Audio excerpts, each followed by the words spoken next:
Hi friends, ഇന്ന് soya chunks വെച്ചിട്ടുള്ള recipe ചെയ്ത് നോക്കിയാലോ. സോയ ചങ്ക്സ് ഇഷ്ടമില്ലാത്തവർക്കാർ ഇഷ്ടപ്പെടുന്ന റെസിപ്പിയാണ്. എങ്ങനെയാണ് ചെയ്യുന്നത് നോക്കാം.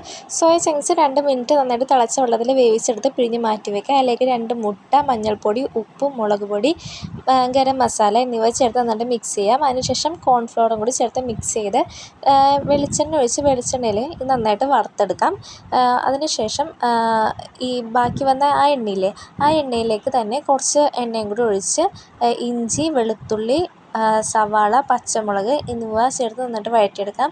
ഇതിലേക്ക് ആവശ്യത്തിന് ഉപ്പ് ആഡ് ചെയ്യാം. ആവശ്യത്തിന് മഞ്ഞൾപ്പൊടി, മുളക് പൊടി, മല്ലിപ്പൊടി, ഗരം മസാല, കുരുമുളക് പൊടി എന്നിവ ആഡ് ചെയ്ത് നന്നായിട്ട് മിക്സ് ചെയ്യാം.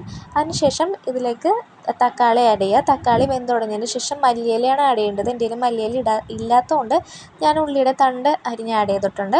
അതിനുശേഷം നമ്മൾ സോയ ചങ്ക്സ് വേവിച്ചത് ഇതിനകത്ത് ആഡ് ചെയ്യാം. അതിനുശേഷം അല്പം പഞ്ചസാര, നാരങ്ങ നീര് പിഴിഞ്ഞൊഴിക്കാം. മറ്റുള്ള റെസിപ്പി എല്ലാവരും ട്രൈ ചെയ്ത് നോക്കാം.